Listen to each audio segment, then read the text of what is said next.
Assalamualaikum warahmatullahi wabarakatuh.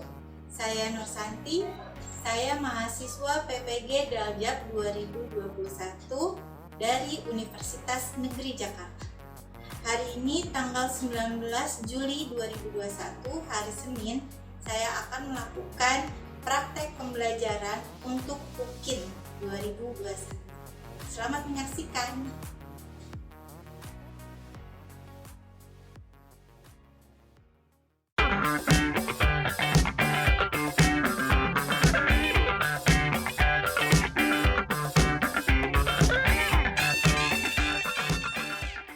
Assalamualaikum warahmatullahi wabarakatuh. Waalaikumsalam warahmatullahi wabarakatuh. Lah, apa kabar semuanya nih anak-anak Bu Santi yang cantik-cantik dan ganteng-ganteng? Alhamdulillah, pintar Allahu Akbar. Yeay, alhamdulillah. Alhamdulillah nih Bu Santi lihat banyak banget yang sudah hadir, tapi ada juga yang izin tadi. Aira, kita doakan yang sedang sakit ya, semoga sehat dan pulih kembali. Amin. Oke, kita masih di PPKM ya Kak ya sekarang ya, karena coronanya lagi meningkat ya Naya. Nah, kita tetap jaga 5M kita. Apa aja 5M-nya? Memakai masker, mencuci tangan, mengurangi mobilitas, menjaga jarak, menjauhi kerumunan. Oke, alhamdulillah. Nah, biar barokah ilmunya menyerap dengan sempurna, kita mulai dulu pembelajaran kita hari ini dengan berdoa dipimpin oleh Nadim. Silakan Nadim. Berdoa sebelum belajar dimulai dari sekarang. Berdoa selesai. Oke, terima kasih Nadim. Oke, alhamdulillah. Kita sudah siap buat belajar belum nih? Coba Bu Santi mau lihat dulu. Sudah pakai seragam, sudah rapi. Kemudian apa aja ya kita ya tata tertib selama Zoom kita? Ada yang masih ingat? Menyalakan kamera. Menyalakan kamera, apalagi? Menggunakan seragam. mematikan suara. Kan suara jika tidak dipanggil atau tidak ingin berbicara, atau apalagi kalau di rumahnya ada kegaduhan. Oke ya, jadi kita terus-terusan nih Bu Santi ngingetin untuk disiplin ya dalam waktu, dalam PJJ. Memang apa sih gunanya disiplin Nak? Agar kita hidup teratur. Good. Kalian punya cita-cita? Punya. Kira-kira butuh disiplin tidak untuk menggapai cita-cita? Butuh ya, disiplin kita pupuk dari kecil agar nanti kita bisa mencapai cita-cita kita. Oke, sebelumnya kita akan menyanyikan lagu Indonesia Raya dulu.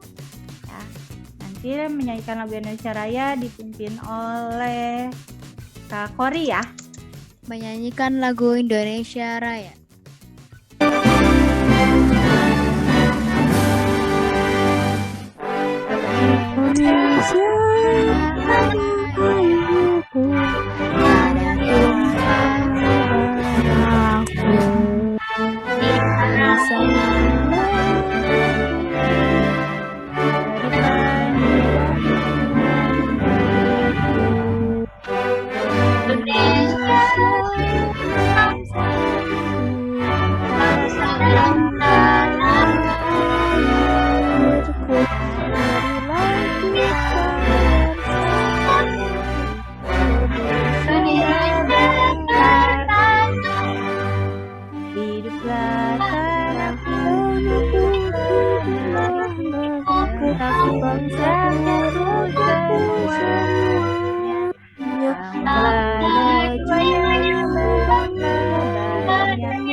Indonesia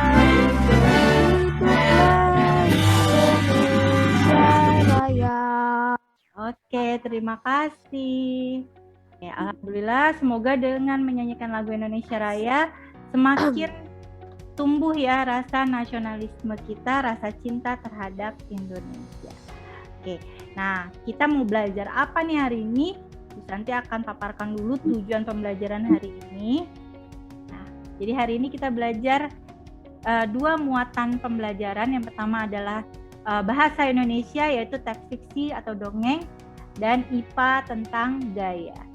Kita masuk ke tema 8 yaitu daerah tempat tinggalku, subtema 3 bangga terhadap daerah tempat tinggalku, dan pembelajaran 1. Oke, jadi tujuan pembelajaran hari ini adalah pertama kita akan membaca teks fiksi ya, dengan kita literasinya membaca teks fiksi, lalu kita identifikasi tokoh-tokoh yang ada pada teks. Kemudian kita juga menganalisis nih inti ceritanya, amanat ceritanya. Terus kita juga ada nanti diskusi kelompok, kita akan identifikasi perwatakan atau penokohan pada cerita fiksi tersebut. Nanti kita akan tahu nih perbedaan watak satu tokoh dengan tokoh lainnya. Nah, kemudian di muatan IPA nanti kita belajar tentang gaya, apa itu gaya. Kemudian kita identifikasi pengaruhnya terhadap benda, terhadap gerak, dan terhadap sekitar kita. Nanti terakhir kita ada membuat karya origami, itu adalah aplikasi bahwa gaya bisa merubah bentuk benda. Nah, itu yang akan kita pelajari hari ini. Nah, sebelum ke sana kita mau apersepsi dulu. Apersepsinya kita pakai games. Jadi gamesnya itu nanti Bu Santi akan pilih satu orang, kemudian Bu Santi akan chat orang itu untuk menirukan gaya. Nah, nanti kalian menebak gaya apa, gaya yang sedang dilakukan oleh orang. Contohnya misalnya Bu Santi ya. Kira-kira ngapain?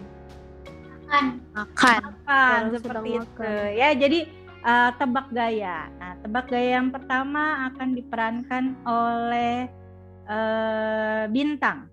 Bu Santi akan chat private ke Bintang. Ada Bintang? Ada Bu, tapi gimana cara saya mempraktekkan itu? Bisa, ayo Bintang.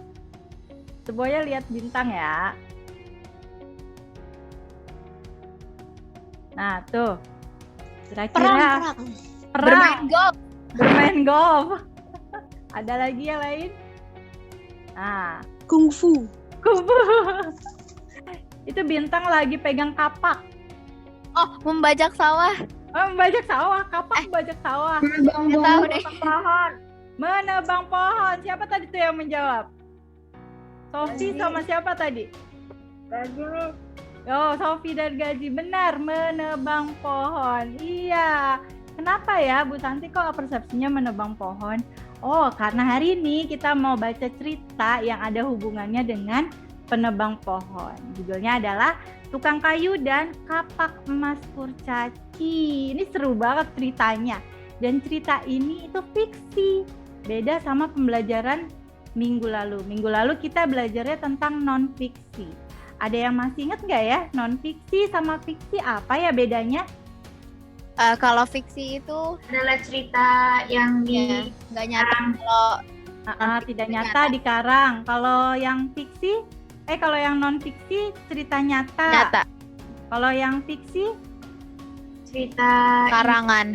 cerita karangan. Oke, coba boleh diulang kembali penjelasan fiksi dan non-fiksi dari awal sama Kori. Coba Kori.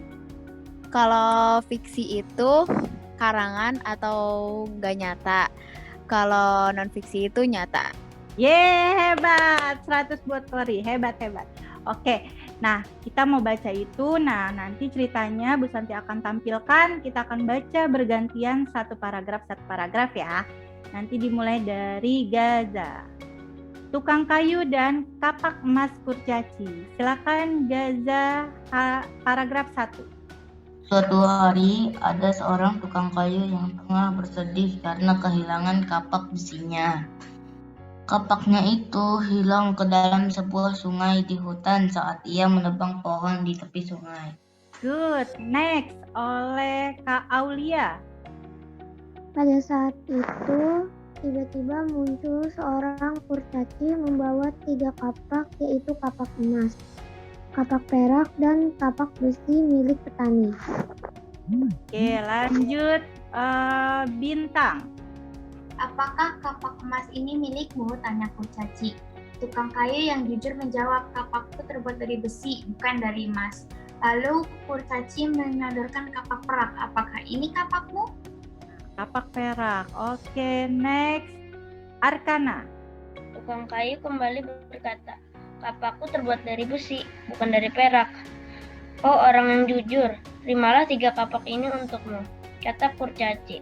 Ye, lanjut Kori. Wah, tentu saja tukang kayu gembira. Ia menjual kapak emas dan perak sehingga memiliki banyak uang untuk anak dan istrinya. Ye, lanjut Gazi. Kabar si tukang kayu dan pahat emas sampai ke telinga si tukang pahat. Ia langsung ke hutan dan membuang alat pahatnya ke sungai. Tidak lama kemudian muncullah kurcaci membawa 3 alat pahat yang terbuat dari emas, perak, dan besi. Oke, terakhir Sofi. Apakah alat pahat emas ini milikmu? Tanya kurcaci. Si tukang pahat langsung menjawab, ya benar, itu adalah pahatku. Kau berbohong, kata kurcaci sambil pergi meninggalkan si tukang pahat. Oh, oke. Oh, jadi ceritanya seperti itu. Nah, kira-kira dari cerita tadi ada tidak kata-kata yang kalian tidak paham?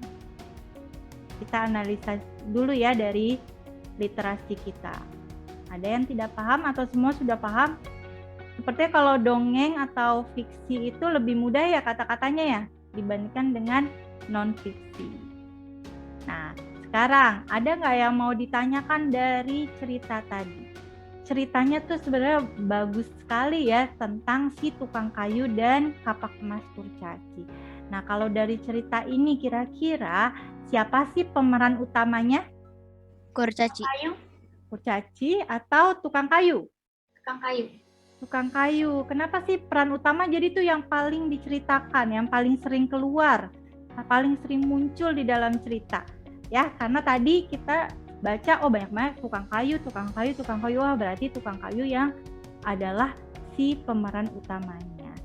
Nah, sekarang kalau nih kita mau main drama-dramaan dulu yuk tentang si tukang kayu dan kapak emas kurcaci.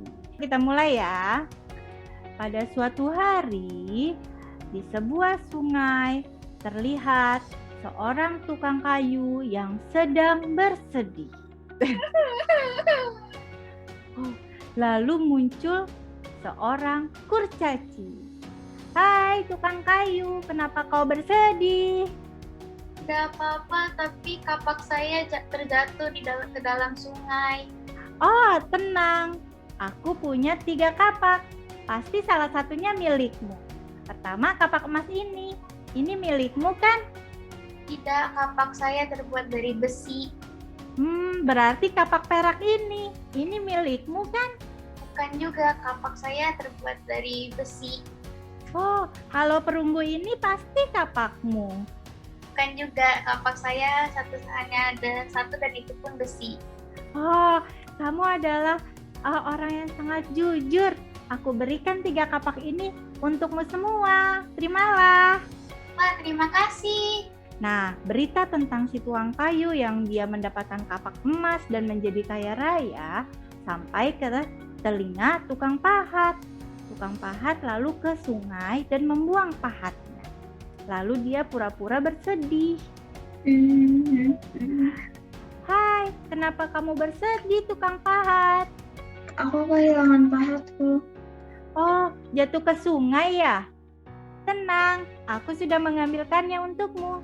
Ini pahat terbuat dari emas, milikmu kan? Iya, itu milikku. Wah, ternyata kamu tidak jujur, kamu pembohong.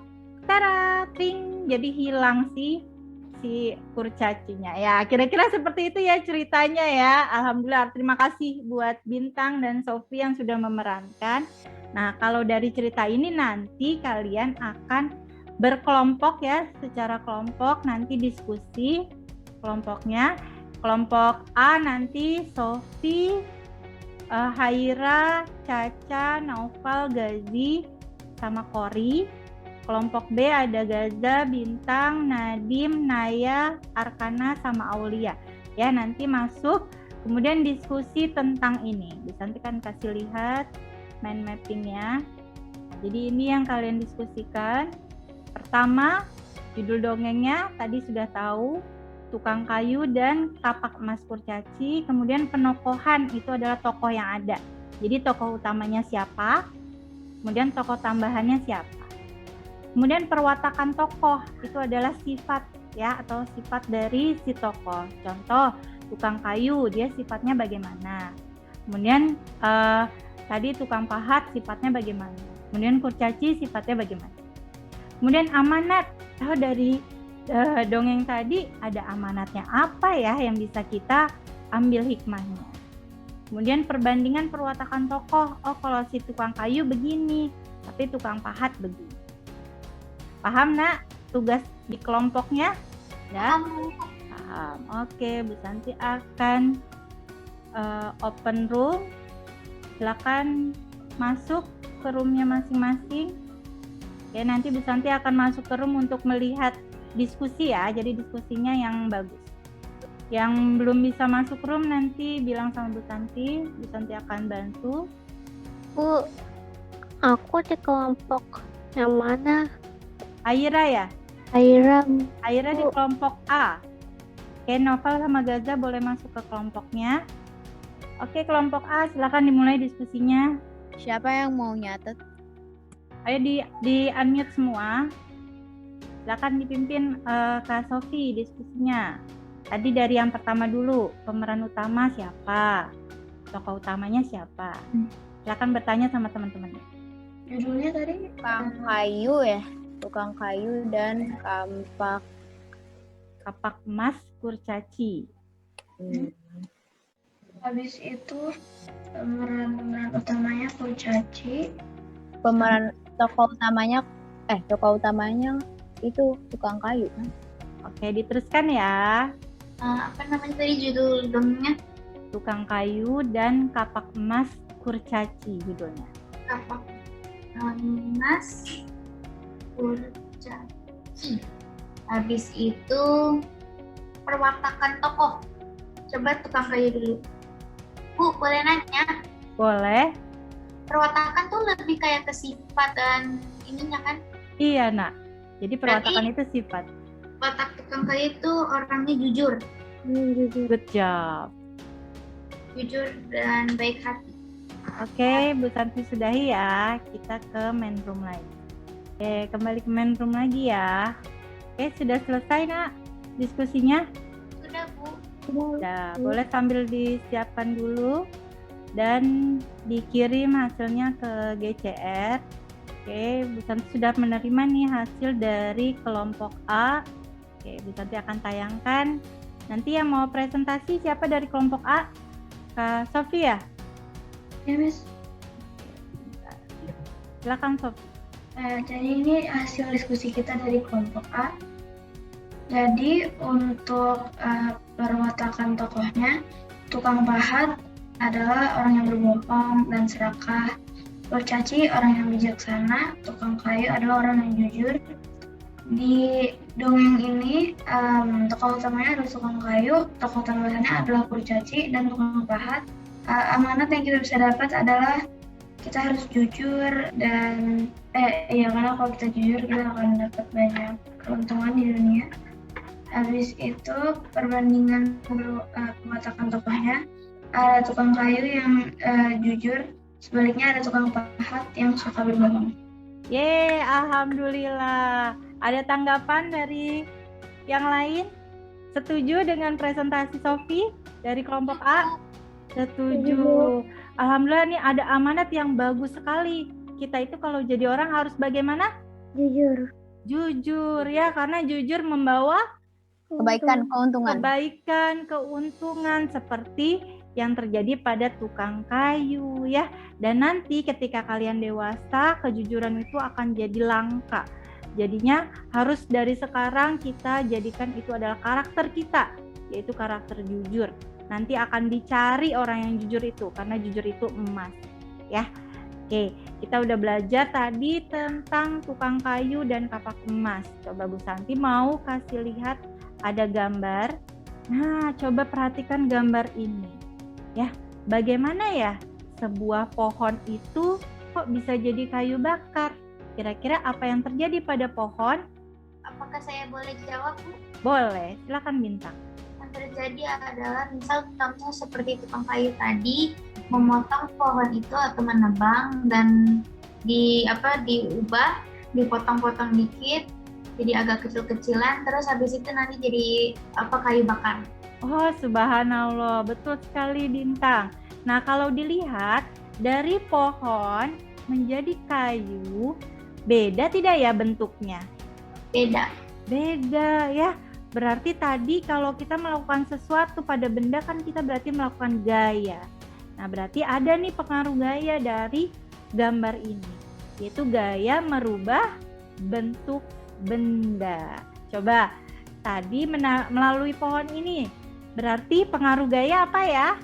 Gaya merubah bentuk benda. Coba Bu Santi pengen diulangi oleh Caca. Dari gambar ini berarti gaya gimana Caca? Gaya merubah bentuk benda. Good, gaya merubah bentuk benda. Good job. Ya, kita lagi belajar tentang gaya ternyata. Nah, ternyata gaya itu apa ya? Kita sering ngomongin tentang gaya, tapi kita belum tahu gaya itu apa. Tonton dulu videonya ya agar lebih paham. Bol, nanti sore kita main bola yuk. Wah, mau banget. Pasti seru kalau ajak Papa Tok dan Danang juga. Oh, seru ya? Aku kok nggak ngerti ya, apa keseruannya cuman menggocek, mengoper, dan menendang bola. Gol! Sampai bola masuk ke gawang lawan, kita kan bisa dapetin skor. Dan tahu nggak sih, setiap kita menggocek, mengoper, dan menendang bola, bola tersebut diberi sebuah gaya. Wah, ini baru seru. Tentang gaya dan gerak kan? Yang memungkinkan bola untuk dapat berpindah tempat adalah gaya. Tapi kan gaya nggak kelihatan. Gaya memang nggak kelihatan, tapi akibat dari gaya terhadap sebuah benda dapat kita lihat dan rasakan. Seperti menendang. Jadi, gaya itu apa sih? Gaya adalah segala macam bentuk tarikan atau dorongan. Gaya dapat mempengaruhi benda, baik benda yang sedang bergerak maupun benda yang sedang diam. Gaya dapat menyebabkan benda diam menjadi bergerak, Bol. Oh, contohnya seperti saat menendang bola, membuka pintu, atau seperti kuda menarik delman kan? Kalau tidak ditarik kuda, delmannya pasti akan diam. Yap. Untuk menggerakkan benda diam menjadi bergerak, kita membutuhkan gaya yang cukup. Karena jika gaya yang diberikan tidak cukup, maka benda nggak akan bergerak. Lalu bagaimana kalau kamu menendang bola, lalu aku menangkap bola itu? Kan bola itu akan berhenti, diam saat ditangkap. Iya, itu namanya benda bergerak dapat menjadi diam jika diberikan gaya. Lalu bagaimana kalau waktu aku bermain bulu tangkis? Kok yang melayang ke arahku kan ditangkis, jadinya akan gerak ke arah lain kan? Begitu juga waktu aku menendang bola dengan keras, lalu ditepis oleh penjaga gawang, bola akan berubah arah. Betul, Bol. Benda bergerak juga dapat berubah arah jika diberikan gaya. Setelah mengenai bidang yang keras, benda juga dapat bergerak berbalik arah atau yang biasa disebut dengan gerak memantul. Gerak memantul dapat terjadi pada bidang datar dan bidang tegak. Ini kan seperti waktu kita melempar bola tenis ke tembok atau dinding. Maka bola akan bergerak berbalik arah setelah kena dinding. Mengayuh sepeda kan termasuk gaya juga toh? Tepat sekali. Saat kaki menekan pedal sepeda, terjadilah gaya berupa dorongan dan sepeda pun melaju. Beda gak sih mengayuh sepeda di jalan yang datar dengan di jalan yang miring? Beda dong. Mengayuh sepeda di jalan menanjak butuh gaya yang lebih besar daripada di jalan yang datar. Semakin miring jalan menanjaknya, makin besar gaya yang dibutuhkan. Berbeda dengan mengayuh sepeda di jalan menurun. Gaya yang diperlukan lebih kecil daripada di jalan datar. Semakin miring jalan menurunnya, makin kecil gaya yang dibutuhkan. Bahkan tanpa kita kayuh pun, sepeda akan terus bergerak di jalan menurun. Asik, pulang! Wah, gak berasa udah selesai jam pelajarannya ya. Yuk, kita rangkum dulu apa yang sudah kita pelajari tadi sebelum pulang. Yang pertama, gaya itu dapat berupa tarikan atau dorongan. Lalu gaya dapat mempengaruhi gerak dan bentuk benda. Gaya mengakibatkan benda diam menjadi bergerak. Benda bergerak menjadi diam. Bergerak makin cepat atau berubah arah. Asik! Aku jadi semakin paham nih tentang gaya dan gerak. Sampai ketemu nanti di lapangan bola ya, teman-teman. Oke, alhamdulillah. Nah, kita sudah lihat nih, kita sudah tahu lagi informasi tentang gaya. Tadi gaya itu apa artinya? Mendorong dan menarik. Dorongan dan tarikan ya, atau tarikan dan dorongan ya. Jadi kita analogikan gaya itu seperti saat kita membuka jendela atau pintu ya. Ini kan diam. Bagaimana ini supaya bergerak? Kita tarik ya seperti ini atau kita dorong. Nah, jadi tarikan atau dorongan itulah yang disebut dengan gaya. Nah, gaya ini mempunyai 3 pengaruh yang kita pelajari hari ini. Yang pertama tadi yang terjadi pada pohon yang jadi kayu bakar. Berarti gaya mengubah bentuk benda. Apa pengaruh gaya yang pertama? Ubah bentuk benda. Gaya mengubah bentuk benda. Good. Yang kedua, gaya membuat benda diam menjadi bergerak. Apa pengaruh gaya yang kedua? Mengubah benda diam menjadi bergerak. Good. Nah, yang ketiga, gaya mengubah arah benda. Nah, apa pengaruh gaya yang ketiga? Mengubah arah benda. Mengubah arah benda. Nah, kita mau percobaan dulu, tapi sebelumnya Bu Santi mau relate dulu nih dengan kehidupan kita sehari-hari. Kira-kira kalian tahu tidak ya gambar ini gambar apa? Nah, sekarang Bu Santi mau kasih lihat kalian gambar ini. Adakah yang tahu ini gambar apa? Itu kayaknya alat untuk swab. Ya, betul. Alat untuk swab apa sih fungsinya? Untuk mendeteksi apakah ada virus atau tidak. Ya, virus apa namanya? COVID-19. COVID-19 ya. Nah, kira-kira benda ini kan bergerak atau diam ya? Bergerak. Bergerak. Bergerak kalau diapain? Diputar.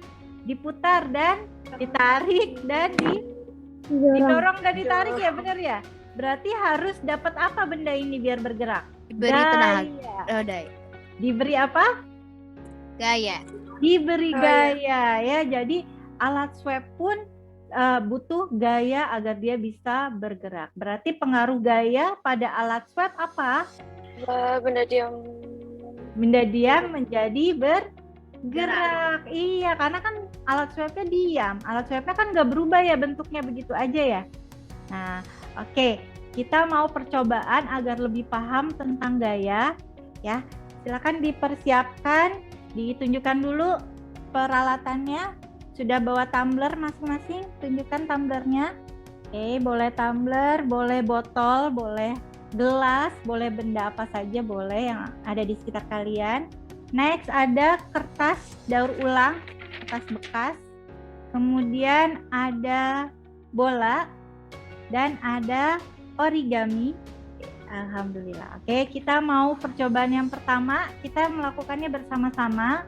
Pertama adalah ini tumbler ini kita taruh di atas meja. Nah, sekarang kita lakukan tarikan dan dorongan pada tumbler ini. Pertama didorong. Oke. Lalu ditarik, didorong. Lalu ditarik. Kelihatan? Didorong, lalu ditarik. Oke. Awalnya tumbler ini bagaimana keadaannya? Bergerak atau diam? Diam. Iya. Kita melakukan gaya, yaitu kita dorong dan kita tarik. Apa yang terjadi pada tumbler ketika dapat gaya atau bergerak? Oke, berarti bisa tolong disimpulkan dari percobaan 1. Pada percobaan 1, apa pengaruh gaya pada benda?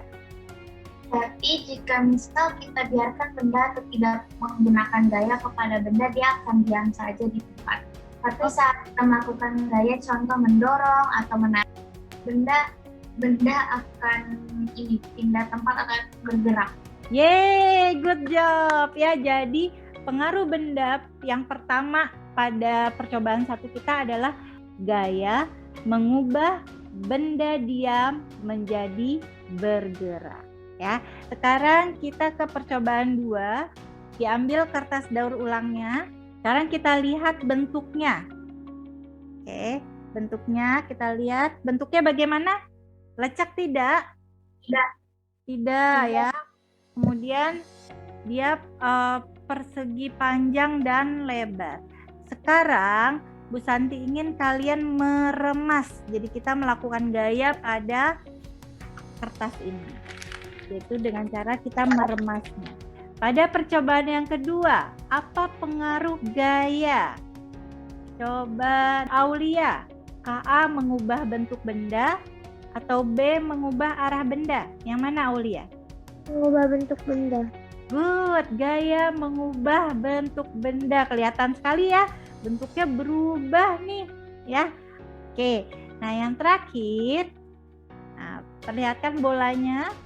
Bu Santi ingin kalian melempar, kemudian menangkis. Ya, kita lempar lalu kita tangkis seperti ini. Bisa? Coba lakukan. Bisa? Oke, coba kalian perhatikan. Nah, kalian perhatikan arah bolanya. Awalnya arah bola ke atas ya, begini ya.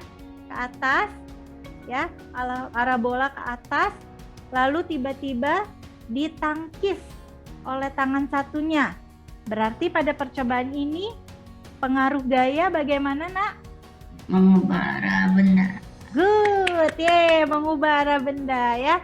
Jadi dari 3 percobaan tadi kita sudah belajar ya tentang pengaruh gaya.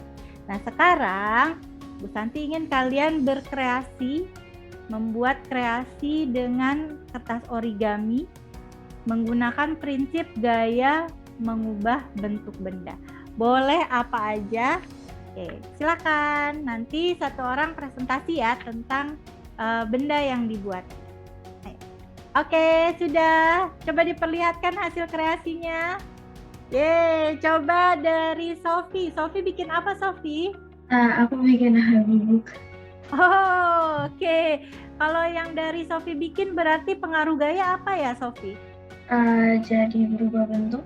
Merubah bentuk benda, good. Coba perlihatkan bintang. Bintang bikin apa bintang? Heart atau hati, oke. Pengaruh gaya pada percobaan bintang apa? Saat dilipat atau dikasih gaya, dia akan berubah bentuk juga. Yeay, ya ada yang kayak Bu Santi nggak bikin kamera? Siap-siap mau dipoto? Klik. Oke, alhamdulillah nih kita jadi lebih paham soal gaya. Nah, nanti setelah ini kalian akan mengerjakan LKPD ya. LKPD-nya Bu Santi akan share seperti ini. Jadi nanti hasil diskusi kalian dituangkan di sini ya, ditulis nama kelompok yang tadi, kemudian dibaca kembali dongengnya. Nah, boleh diletakkan di sini mind mapping yang tadi sudah kalian kerjakan di kelompok. Lalu percobaan yang tadi kita lakukan, boleh kalian tuliskan hasil percobaannya. Jadi percobaan pertama itu apa, 2 apa, dan seterusnya. Nah, lalu boleh ditulis apa itu gaya. Lalu ada soal-soal hot nih Kak. Ahmad dan Hanif sedang bermain adu kelereng. Kelereng Hanif menabrak kelereng Ahmad yang sedang diam. Manakah dari kelima kejadian di bawah ini yang tidak mungkin terjadi setelah itu? Yang nggak mungkin terjadi kira-kira yang mana? Kalian tuliskan di sini. karena ini soal hot, kalian harus berpikir lebih dalam ya. Oke, silakan dikerjakan lalu dikumpulkan di GC. Oke, alhamdulillah sudah semua mengerjakan LKPD-nya dan sudah diupload di GCR. Tadi awal-awal kan kita belum tahu tentang gaya. Nah, sekarang Bu Santi ingin coba pengen evaluasi kemajuan belajar kalian dengan memberikan jempol ya, yang sudah paham tentang gaya dan teks fiksi dongeng. Silakan berikan jempolnya di layar. Yeay, alhamdulillah nih sudah 100% paham, berarti semuanya sudah mengalami kemajuan belajar. Tadi kita sudah percobaan ya, Bu Santi akan merangkum apa saja yang kita kerjakan tadi. Dari hasil percobaan itu gaya punya 3 pengaruh ya terhadap benda. Pertama, dia mengubah bentuk. Kedua, membuat benda diam jadi bergerak. Dan yang ketiga, dia mengubah arah benda. Itu dari percobaan kita. Nanti Bu Santi akan paparkan penilaian atau instrumen penilaian materi hari ini. Oke, ini adalah instrumen penilaian otentik yang akan Bu Santi nilai. Pertama dari tadi mind mapping kelompok, kemudian dari presentasi mind mapping, dan dari percobaan pengaruh gaya. Ya, Bu Santi lihat ini semuanya sudah ada di kategori sangat baik. Ya, alhamdulillah tadi ketika mind mapping kelompok, mind mappingnya sudah bagus, lengkap, tepat dan rinci. Ketika presentasi juga sudah lantang, jelas dan tepat. Kemudian ketika percobaan gaya juga semuanya sudah membawa alat dengan lengkap. Kemudian bisa melakukan percobaan dengan runut, bisa menuliskan data percobaan, dan bisa berpresentasi atau mempresentasikan percobaan dengan sangat baik. Yeay, Bu Santi bangga sekali dengan kalian ya. Kita sekarang mau refleksi dulu nih. Kita refleksi dulu. Coba bagaimana perasaan kalian hari ini dengan pembelajaran sekarang? Sangat senang. Yeay, sangat senang. Alhamdulillah. Oke, apa aja sih yang sudah kita pelajari hari ini? Kita sudah pelajari tentang cerita fiksi dan non-fiksi dan juga perubahan gaya pada benda.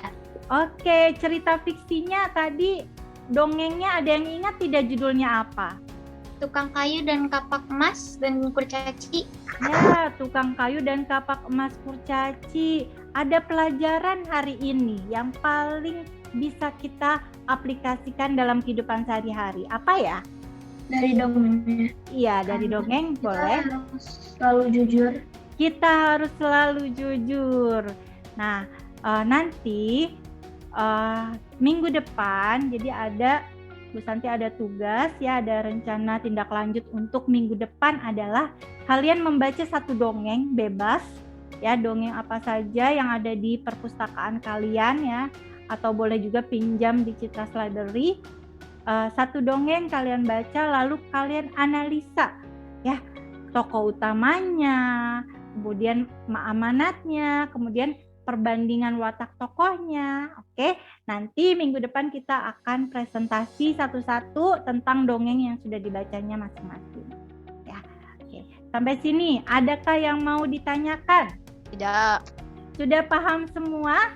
Sudah. Sudah, alhamdulillah. Sekarang Bu Santi ingin kalian tepuk bahunya dan bilang good job. Good job. Good job. Good job. Oke, this mean kalian sudah sangat-sangat bagus sekali mengikuti kelas hari ini. Bu Santi sangat bahagia, alhamdulillah.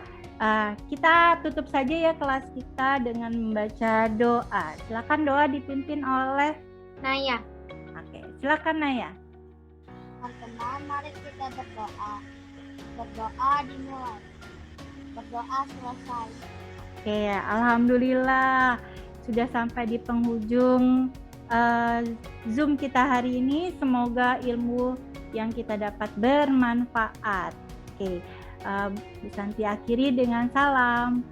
Assalamualaikum warahmatullahi wabarakatuh.